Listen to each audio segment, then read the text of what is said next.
यहाँ के लोकप्रिय मुख्यमंत्री हेमंत बिस्वा शर्मा जी,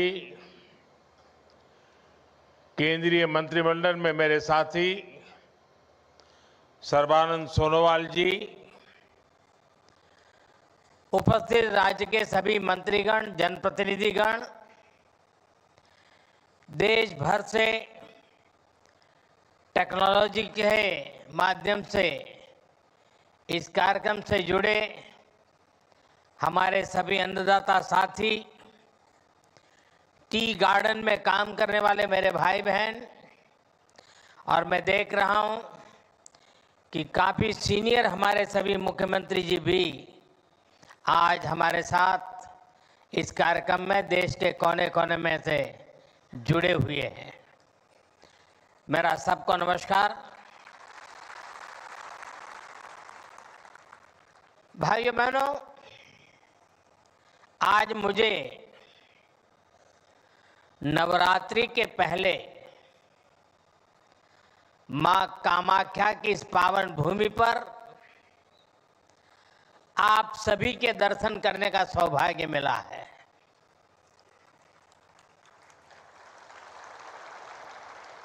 मां कामाख्या के आशीर्वाद से थोड़ी देर पहले यहां से 19,500 करोड़ रुपए के डेवलपमेंट प्रोजेक्ट्स का शिलान्यास और लोकार्पण हुआ है। असम को ऊर्जा क्षेत्र में आत्मनिर्भर बनाने वाले प्रोजेक्ट से लेकर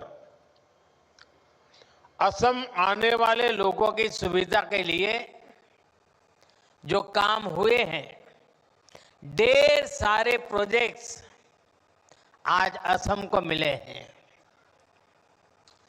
आज देश के किसानों और असम में टी गार्डन में काम करने वाले साथियों के लिए भी बहुत बड़ा दिन है।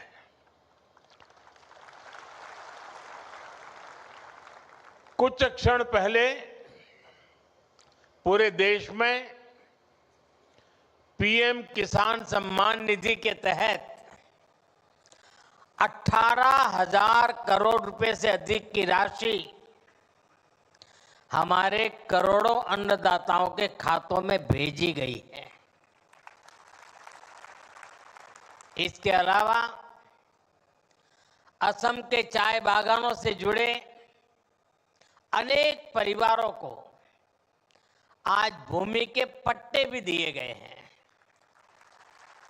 मैं असम के लोगों को, यहाँ के सभी परिवारों को और देश भर के किसानों को बहुत बहुत बधाई देता हूं।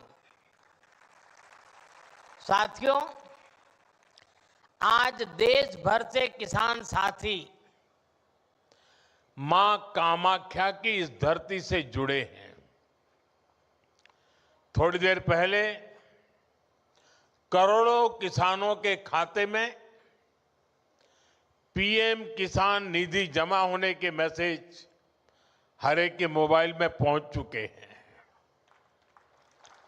ये योजना वाकई अद्भुत है। एक क्लिक से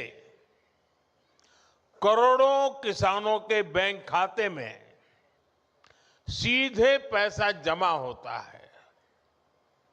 दुनिया के विकसित देशों में भी ऐसा संभव नहीं है। और मुझे विदेश के मेहमान जब मिलते हैं और इस विषय में इतने सवाल पूछते हैं, जानकारी के लिए इतने उत्सुक रहते हैं, ये सब कैसे संभव हो रहा है। दुनिया के बड़े बड़े देश के बड़े बड़े नेताओं को भी ये बहुत अजूबा लगता है। और ये मेरे वही किसान भाई बहन हैं जिनमें से अधिकांश के पास 2014 से पहले न मोबाइल फोन था और न ही बैंक में उनका कोई खाता था। आज ऐसे करोड़ों किसानों के खाते में अब तक 4.25 लाख रुपए से अधिक पैसे जमा हो चुका है।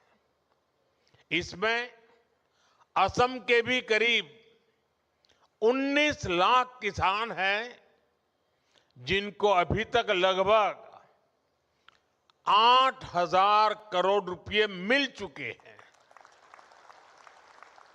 साथियों, मुझे याद है जब पीएम किसान सम्मान निधि योजना शुरू हुई तो अफवाहें फैलाने में, झूठ बोलने में माहिर कांग्रेस वाले कहते थे कि इस योजना का पैसा आज भले मोदी देता है लेकिन चुनाव के बाद वापस करना पड़ेगा। ये झूठ बोलने में ऐसे एक्सपर्ट है। लेकिन आज सम्मान निधि की ये योजना देश के छोटे किसानों के लिए सामाजिक सुरक्षा का एक माध्यम बन गई है। साथियों, बीजेपी एनडीए सरकार के लिए किसान हित से बड़ा और कुछ नहीं। जब किसानों को पैसे देने की बात आती थी, कांग्रेस वालों की सांस अटक जाती थी। मैं आपको एक और उदाहरण देता हूं। 2014 से पहले केंद्र में 10 साल तक कांग्रेस की सरकार थी। कांग्रेस सरकार के 10 साल में किसानों को एमएसपी के रूप में 6.5 लाख करोड़ रुपए मिले थे। 10 साल में 6.5 लाख करोड़। जबकि हमारी सरकार के 10 साल में किसानों को एमएसपी के रूप में 20 लाख करोड़ रुपए अधिक मिल चुके हैं।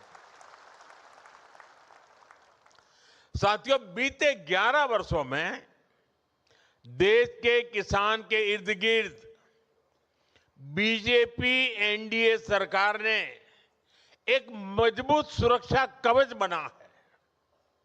एमएसपी हो, सस्ता ऋण हो, फसल बीमा हो, पीएम किसान सम्मान निधि हो, ये योजनाएं किसानों का बहुत बड़ा संबल बनी है। इतना ही नहीं, हमने इस बात का ध्यान रखा है कि अंतर्राष्ट्रीय स्तर पर संकट का असर खेती किसानी पर न पड़े। अब जैसे कोरोना और उसके बाद जो युद्ध हुए हैं, उसके कारण अंतर्राष्ट्रीय बाजार में खाद की कीमतें कई गुना बढ़ गई थी। विदेशी बाजारों में खाद मिलनी भी मुश्किल हो गई थी। लेकिन केंद्र सरकार ने इस संकट को रोकने के लिए भरपूर कोशिश की। यूरिया की जो बोरी अंतर्राष्ट्रीय बाजार में 3,000 रुपये में मिलती है, वही बोरी हमारी सरकार ने अपने किसानों को सिर्फ 300 रुपये में दी है।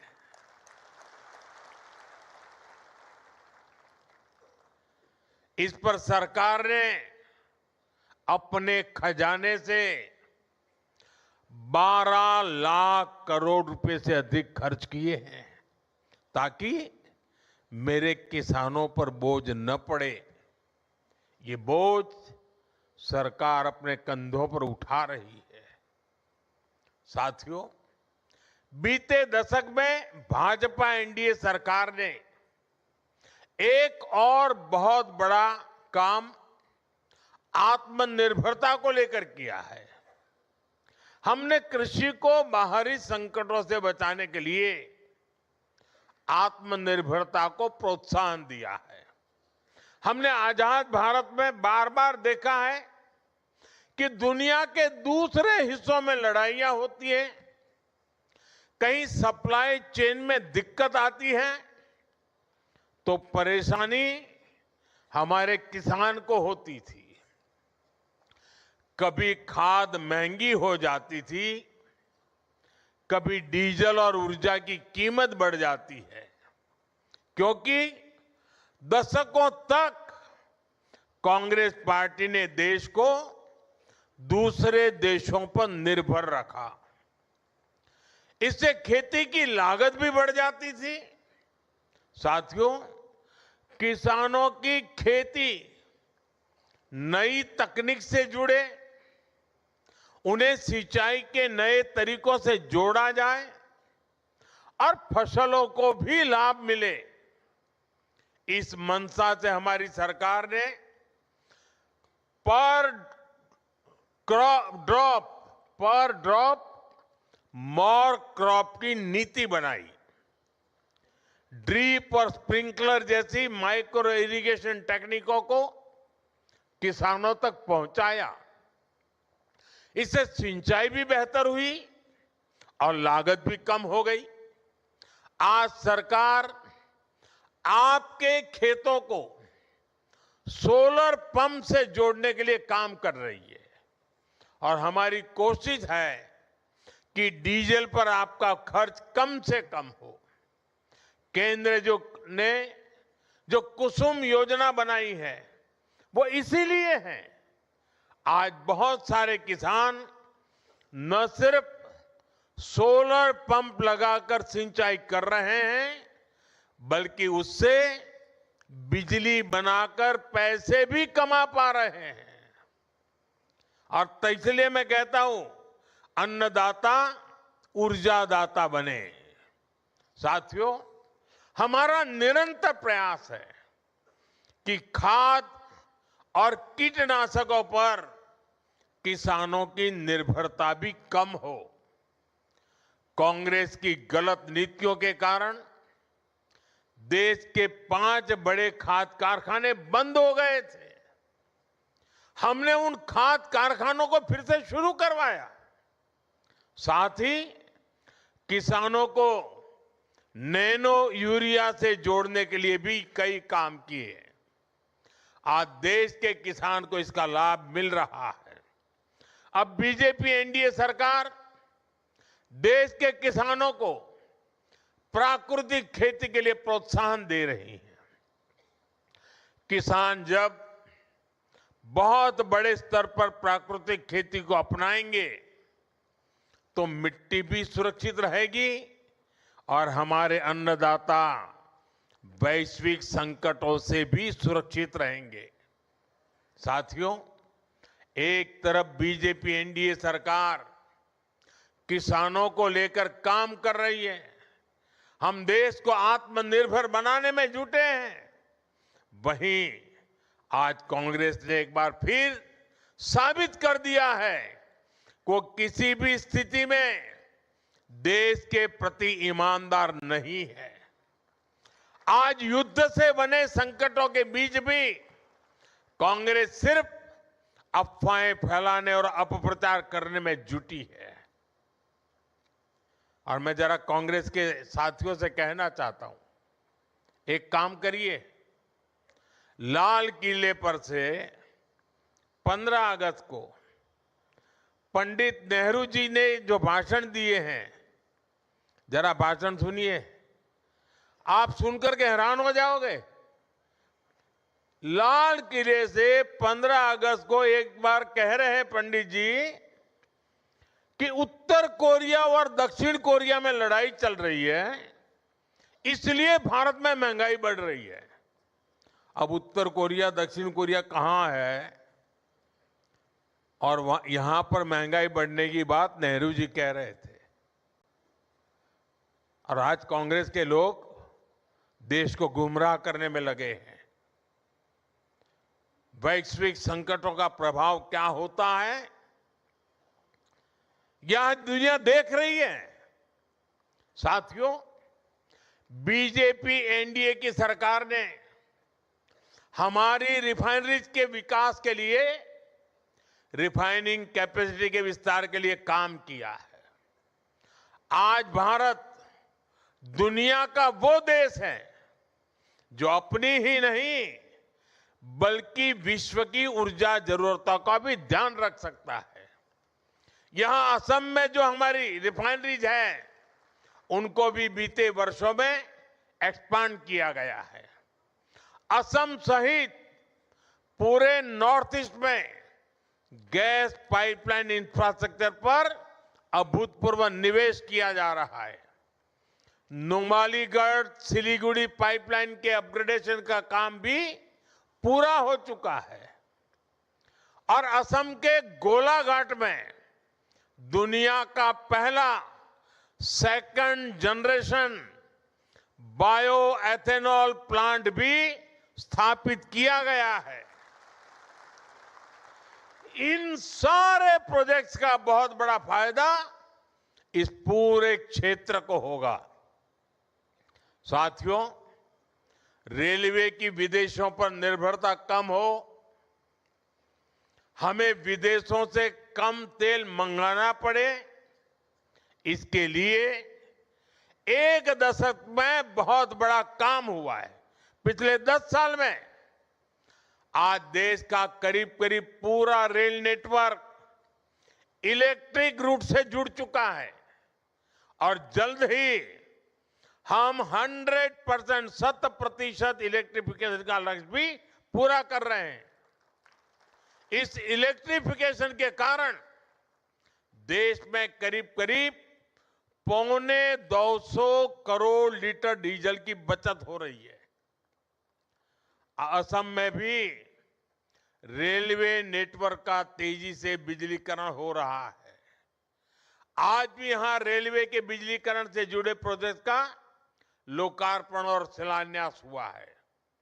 साथियों, असम देश में रिन्यूएबल एनर्जी से जुड़े संकल्पों की सिद्धि में भी बड़ी भूमिका निभा रहा है।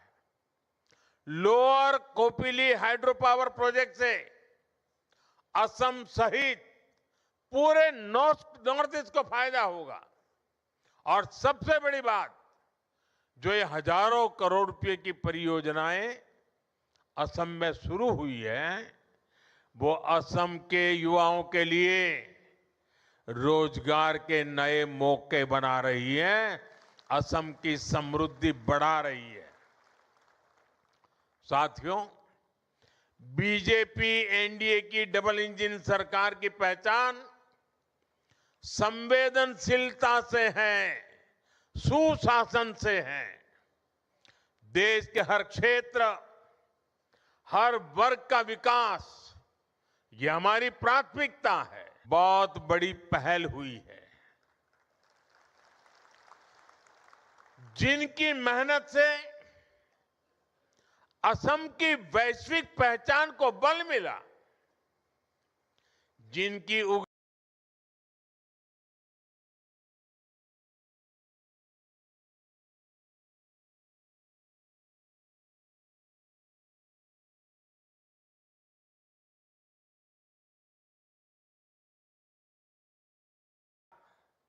सम्मान भी दे रही है और सहायता भी दे रही है। कांग्रेस की सरकारों ने इन साथियों को पूछा तक नहीं। इनके पास जमीन के कानूनी दस्तावेज तक नहीं थे। हिम्मता जी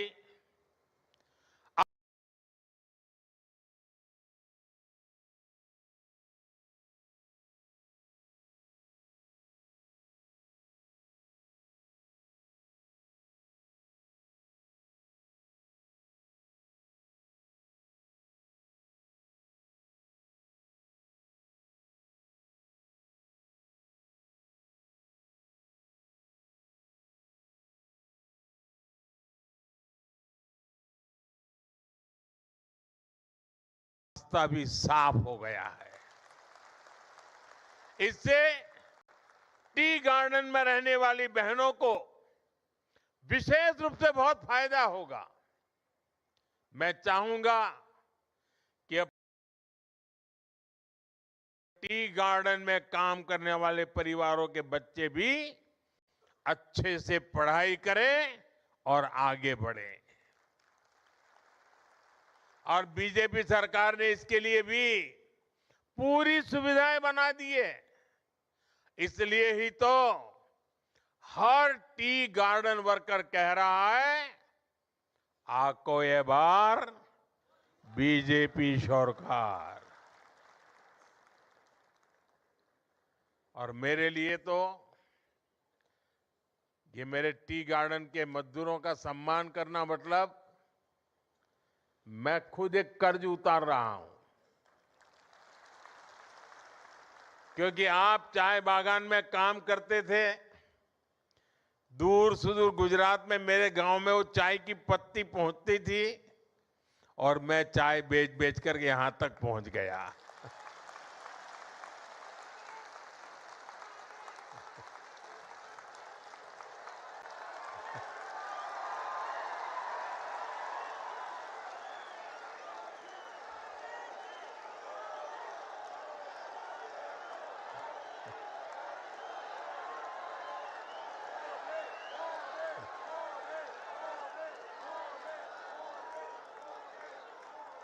अब मुझे बताइए, ये टी गार्डन वालों के आशीर्वाद नहीं होते तो मैं यहां पहुंचता क्या? ये टी गार्डन वालों की टी मेरे यहां पहुंची और मैं आज आपके बीच पहुंचा। और देखिए, मां कामाख्या की कैसी कृपा है कि मुझे आज मेरे टी गार्डन के भाइयों का कर्ज उतारने का मौका मां कामाख्या देवी ने मुझे दिया।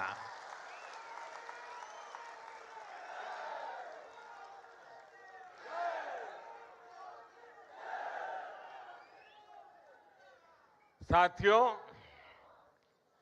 आज से प्रसिद्ध निमाती घाट और विश्वनाथ घाट पर आधुनिक क्रूज टर्मिनल बनाने का काम भी शुरू हुआ है।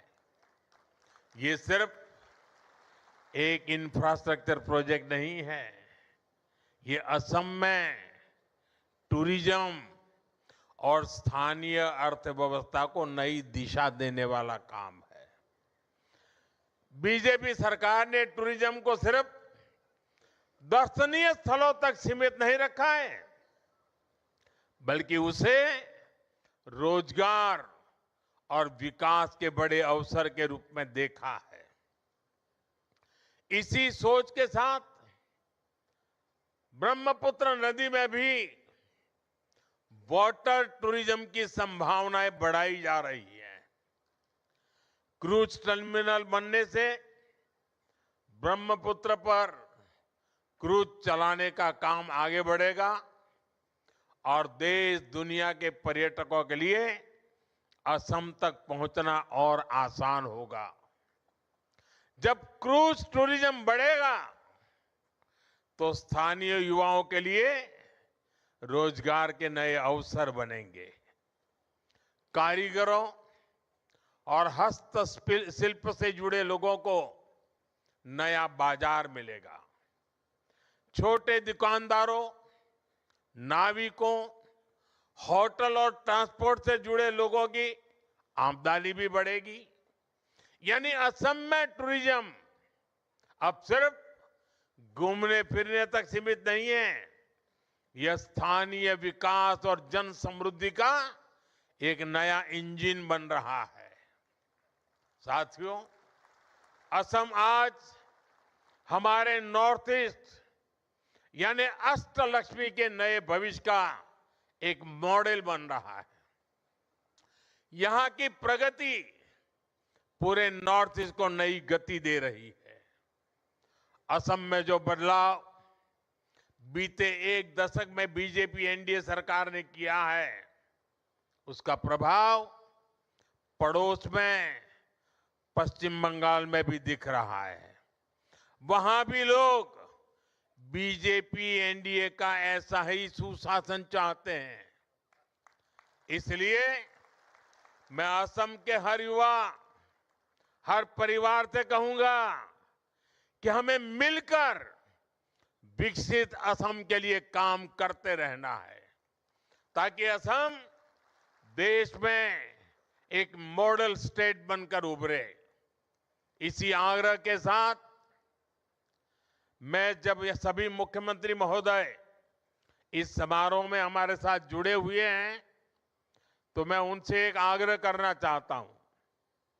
यहां जो पीएम एकता मॉल का उद्घाटन हुआ है, आप अपने राज्य की चीजें भी यहां बेचने की व्यवस्था कीजिए। आप कुछ जगह यहां लीजिए और असम में किसी को केरल की चीज चाहिए तो यहीं से मिलनी चाहिए, महाराष्ट्र के कोई चीज चाहिए यहीं से मिल जानी चाहिए, गुजरात की कोई चीज चाहिए यहां से मिल जाए, राजस्थान की चाहिए यहां मिल जाए। यानी पूरे देश की एकता का दर्शन हो। इस मॉल में हिंदुस्तान के सभी राज्यों की उपस्थिति हो।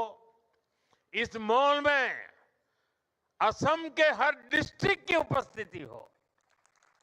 वन डिस्ट्रिक्ट वन प्रोडक्ट, यानी एक प्रकार से कोई भी व्यक्ति एकता मॉल में जाए तो उसको वहां पूरा हिंदुस्तान मिल जाना चाहिए। और मुझे विश्वास है कि असम की धरती से पूरे देश को एक मॉडल मिलेगा और सफलतापूर्वक देश के हर राज्य में एकता मॉल तैयार हो जाएंगे। आप सबको फिर से एक बार विकास की परियोजनाओं की बहुत बहुत शुभकामनाएं देता हूं। देश भर से जो किसान साथी हमारे साथ जुड़ रहे हैं, मैं उनका भी फिर से बहुत बहुत आभार व्यक्त करता हूं और मैं मां कामाख्या से प्रार्थना करता हूं कि कुछ ही दिनों के बाद जब नवरात्रि का प्रारंभ हो रहा है, मां कामाख्या की कृपा सभी देशवासियों पर बनी रहे और हम सारे संकटों को पार करते हुए नए विश्वास, नए सामर्थ्य के साथ आगे बढ़े। मेरी बहुत बहुत शुभकामनाएं। भारत माता की, भारत माता की, भारत माता की। वंदे वंदे वंदे वंदे वंदे वंदे वंदे वंदे। महोदय, आपके मार्गदर्शक विचार और ओजस्वी उद्बोधन हम सभी को निरंतर प्रेरित करते रहेंगे।